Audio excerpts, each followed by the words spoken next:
membangun. Yang pertama itu kita tahu namanya GDP ya, Gross Domestic Product per kapita, yaitu kalau Indonesia saat ini 4.250 atau kalau dikalikan sekitar 60 juta, itu adalah rata-rata pendapatan per kapita penduduk Indonesia saat ini. Nah, di 2014 sewaktu presiden kita yang orangnya sederhana, orangnya santun dan ramah itu ya, dan itu pada saat itu $3.600. Jadi kalau 2014 3.600, sekarang 4.250. Alhamdulillah selama 8 tahun itu naiknya 16%. Jadi 16% itu kalau dibagi 8 ya rata-rata 1,5% saja pertumbuhannya. Jadi ada yang bilang luar biasa, tapi orang kayak saya bilang janjinya kan 7 gitu ya. Ini maaf nih, ngapunten, bukan nyindir, cuma ngingetin aja, katanya 7 kok cuma 1,5 dikali 8 tahun lagi gitu ya. Nggak apa-apa, tapi mungkin karena ada COVID, saya kagum dengan alasan-alasan para buzzer buat, dan saya pikir saya harus belajar jadi buzzer. Jadi saya daftar jadi buzzer belum diterima juga nih. Gitu. Jadi, saya kan taat sama duit ya, gitu ya. Jadi terus kita mau bandingin mana nih? Yang 8 tahun juga, misalnya 2014 tuh Narendra Modi juga jadi Perdana Menteri India. Saya nggak mau bilang bahwa dia 3 kali growth-nya dari Indonesia, setidaknya 2 sekian kali gitu ya. Jadi kalau ditanya, oh karena COVID, ya India juga kena COVID, bener nggak? Terus kalau kita bandingkan dengan Vietnam, dengan Thailand, kita malu. Udah nggak usah bandingin lah. Jadi rasa dibanding-banding gitu ya, nggak usah disaingi, ya pasti menangnya mereka bukan kita ya. Nah ini cuman guyon aja. Nah terus ada lagi bahwa kita ini lahir tahun 45 dengan GDP sekarang 4.250, tapi Tiongkok itu, saya nggak nyebut Cina ya, karena Cina itu adalah ras bagi saya ya. Jadi Tiongkok itu tahun 49 alias kita lebih tua 4 tahun, tapi hari ini GDP-nya 15.800 gitu ya. Terus yang hebat lagi, yang lebih muda adalah Singapura yang lahirnya tahun 65, saat ini 60.000 GDP-nya, alias 12 kali lebih besar dari Indonesia. Selat Malakanya kita yang punya, tapi standarnya di dia gitu ya. Nah, ini wake up call. Apa sih yang Singapura nggak punya yang kita punya? Bener nggak? Kenapa dia bisa 12 kali dari kita gitu ya? Terus kita tahu misalnya ke Tiongkok. Tiongkok itu hanya sisi timurnya Tiongkok saja yang ada kehidupan. Jadi 90% penduduk Tiongkok yang suku Han itu hidupnya di sisi timur. Tengah tuh kosong, barat tuh kosong. Cuma 10%. Jadi kok dia sumber daya alamnya tidak ada? Dia semuanya bergantung pada negara lain. Bahkan kita tahu lebih dari 80% energi Tiongkok adalah impor, entah itu batu bara dari Indonesia, dari Australia, atau dari Timur Tengah, dari Selat Hormuz. Itu yang bergantung. Tapi kenapa dia bisa 15.800? Apa yang mereka buat? Apakah karena mereka memancung 1 juta orang koruptor gitu? Kita nggak tahu nih. Kita koruptor pada bebas semua gitu ya. Jadi kayak flexing aja kalau koruptor itu. Ini jadi wake up call. Nah ini yang terakhir, nanti brotherku Bung Rocky pasti akan menjelaskan. Ada kegelisahan saya. Di tahun 70-an itu ada namanya Prit Jigo. Prit Jigo itu kalau parkir disemprit bayarnya 25 perak. Prit Jigo. Ini orang Jakarta nih yang tahu. Kemarin saya di Indomaret Prit goceng. Jadi bayarnya 5.000. Jadi selama 50 tahun itu dari 25 perak ke 5.000 perak itu 200 kali nilainya, atau 20.000% inflasinya, sementara growth-nya cuma segitu gitu ya. Terus dulu saya makan somai itu 100 perak itu saya dapat tahu, dapat somai, dapat telur, dapat kentang.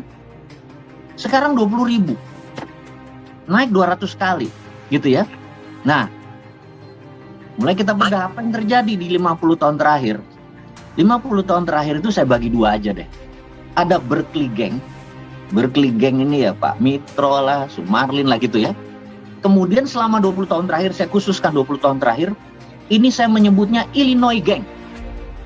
Karena Bu Sri Mulyani dari Illinois, terus Bu Sri Adiningsi dari Illinois, terus Siti Nurbaya ada mungkin 10 kali, mungkin lingkar dekatnya dia ada Renal Kasali, Illinois gitu ya. Dan ingat, siapapun presidennya, Menteri Keuangannya Sri Mulyani gitu ya. Itu yang ngingetin aja gitu ya.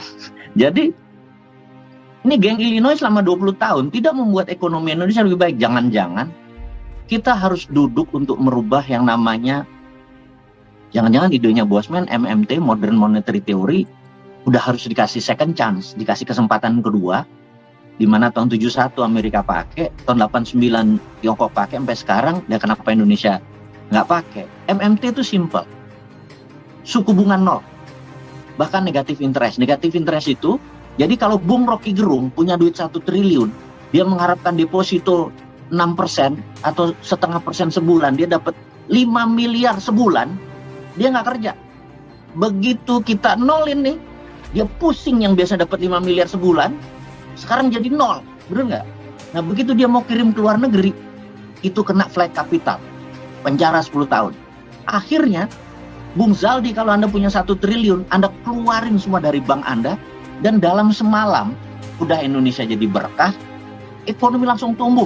Langsung tanya, Bung, ada apa proyek lo? Ada UKM, buka cabang deh, gue ikut deh cabang lo deh, ngerti nggak? Jadi sebenarnya, berani nggak Anda mengenolkan bunga deposito, gitu kan?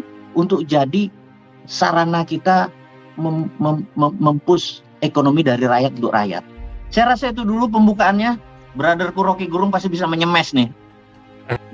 Jadi PMN adalah aset negara dikasih pada BUMN karena negara nggak punya uang.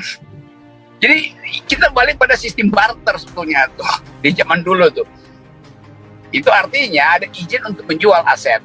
Jadi Departemen Keuangan, Ibu Sri Mulyani menganggap bahwa lebih cepat sebetulnya jual aset daripada dia buka brankas yang memang udah kosong. Jadi ini tanda awal bahwa kalau misalnya ada 2 orang di orchard di Singapura lagi ngopi, terus dia baca berita itu, lalu apa yang mereka pikirkan? Ya mereka balik pada teorinya Mardigo Bosman tadi itu.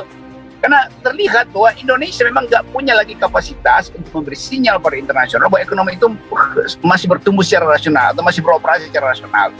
Itu poin dasarnya tuh. Dan tadi saya lewat di Istana Negara itu demonya masih terus. Jadi saya bayangkan misalnya kalau kita lagi bicara di sini soal prospek ekonomi kita, lalu itu dibatalkan oleh demonstrasi. Kalau demonstrasi nggak percaya apapun yang diucapkan oleh pemerintah, masa depan Indonesia itu bakal batal. Nah sekarang coba kita lihat faktor internasional. Dalam 1 minggu ini perkiraan saya jumlah intelijen asing yang masuk ke Indonesia udah 3 kali lipat. Karena memantau kira-kira yang dia akan pantau adalah social unrest ini sampai kapan. Karena bulan depan udah ada G20. Dan G20.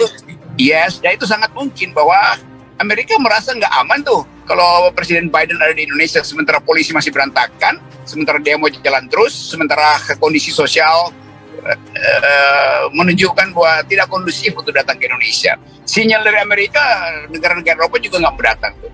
Jadi nanti mungkin cuma dua presiden yang hadir di G20, dan itu ada tamparan buat Indonesia tuh. Ya, kita bayangkan soal-soal semacam itu akan terjadi di waktu dekat. Pada saat yang sama, kita berupaya untuk pahami kenapa Pak Jokowi masih terus dengan ide musyawarah kerja, jadi calon wakil presiden yang kemudian dia bantah. Kalau dia bantah itu artinya bagian yang pernah dia usulkan tidak mungkin lagi dia selenggarakan. Jadi dia cuma sendiri dengan idenya itu tuh. Nah kita mestinya mulai mempersiapkan semacam sebetulnya contingency plan. Kalau pemilu itu nggak terjadi di 2024 karena faktor global tadi, atau tiba-tiba tiba-tiba ya itu international player bilang oke, coba kita mainkan sedikit ya kondisi Indonesia. 2 orang tadi financial player yang lagi ngopi di Singapura lalu mainkan harga rupiah dan kita tiba-tiba ambruk. Maka seluruh perencanaan yang sedang dibayangkan ya selesai juga. Jadi saya kira PKS harus juga memperhatikan itu. Kalau tidak terjadi atau kalau tanda-tanda buntuhnya electoral system ini mulai terlihat, mari kita siapkan forum yang lain tuh. Dan forum semacam ini tentu butuh pikiran-pikiran yang aneh tetapi bermutu. Nah, aneh bermutu itu adanya di kepala Bosman itu.